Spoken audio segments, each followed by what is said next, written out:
ಸ್ವಂತ ಅಣ್ಣನೇ ತನ್ನ ತಮ್ಮನನ್ನ ಹಣದ ಹಪಾಹಪಿಯಿಂದ ಕೊಲೆ ಮಾಡಿ ಬೈಕ್ ಅಪಘಾತ ಎಂದು ಬಿಂಬಿಸಲು ನಾಟಕವಾಡಿದ್ದು ಆದರೆ ಇದೀಗ ಈ ಸಾವಿನ ಕರಾಳ ಸತ್ಯ ಹೊರಬಿದ್ದಿದೆ. ರಮೇಶ್ ಮೃತ ದುರ್ದೈವಿ, ಹನುಮಂತರಾಜು ಕೊಲೆಗೈದ ಅಣ್ಣ. ಹೌದು, ತಮ್ಮನ ಹೆಸರಿಗೆ ಈ ಹನುಮಂತರಾಜು 15 ಲಕ್ಷ ರೂಪಾಯಿ LIC ಪಾಲಿಸಿ ಮಾಡಿಸುತ್ತಾನೆ.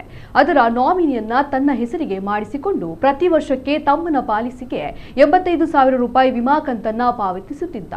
ಚಾಲ್ತಿಯಲ್ಲಿರುವ ವಿಮೆಯು ಅಪಘಾತದಲ್ಲಿ ಮೃತಪಟ್ಟ ವ್ಯಕ್ತಿಯ ನಾಮಿನಿದಾರರಿಗೆ ವಿಮೆ ಮೊತ್ತದ ಡಬಲ್ ಹಣ ಅಂದರೆ 30 ಲಕ್ಷ ಹಣ ಪಾವತಿಯಾಗುವಂತೆ ಇತ್ತು. ಈ ಹಣದ ದುರಾಸೆಯಿಂದ ಹನುಮಂತರಾಜು ರಮೇಶ್ನನ್ನ ನಿಧಿ ಪೂಜೆ ಇದೆ ಎಂದು ನಿರ್ಜನ ಪ್ರದೇಶಕ್ಕೆ ಕರೆದುಕೊಂಡು ಹೋಗಿ ದೊಣ್ಣೆಯಿಂದ ಆತನ ಮೇಲೆ ಹಲ್ಲೆ ನಡೆಸಿದ್ದಾನೆ. ಜೀವ ಹೋಗದಿದ್ದಾಗ ಬ್ಯಾಟರಿ ಜಂಪಿಂಗ್ ವೈರ್ ಮೂಲಕ ಕುತ್ತಿಗೆ ಬಿಗಿದು ಸಾಯಿಸಿದ್ದಾನೆ. ಬಳಿಕ ಮೃತದೇಹ ಮತ್ತು ಬೈಕ್ನ ಮುಂಭಾಗವನ್ನ ಜಖಂ ಮಾಡಿ ಅಪಘಾತವೆಂದು ಬಿಂಬಿಸಿ ನಾಟಕವಾಡಿದ್ದಾರೆ. ಈ ಸಂಬಂಧ ಹಿರಿಯ ಅಣ್ಣ ರಂಗನಾಥ ನೀಡಿದ್ದ ದೂರು ಆಧರಿಸಿ ಪೊಲೀಸರು ಅನುಮಾನಾಸ್ಪದ ಸಾವೆಂದು FIR ದಾಖಲಿಸಿಕೊಂಡಿದ್ದರು. ಆದರೆ ಇದೀಗ ಕೊಲೆ ರಹಸ್ಯ ಭೇದಿಸಿದ ಪೊಲೀಸರು ಆರೋಪಿ ಹನುಮಂತರಾಜು ಸೇರಿದಂತೆ ಲಕ್ಷ್ಮೀಕಾಂತ, ನವೀನ್, MD ಜೀರಾಲ್ ನನ್ನು ಬಂಧಿಸಿದ್ದಾರೆ. ಈ ಘಟನೆ ತುಮಕೂರಿನಲ್ಲಿ ನಡೆದಿದ್ದು ಅತಿ ಆಸೆ ಗತಿಗೇಡು ಎಂಬ ಮಾತಿಗೆ ಈ ಘಟನೆ ನಿಜಕ್ಕೂ ಸಾಕ್ಷಿಯಾಗಿದೆ.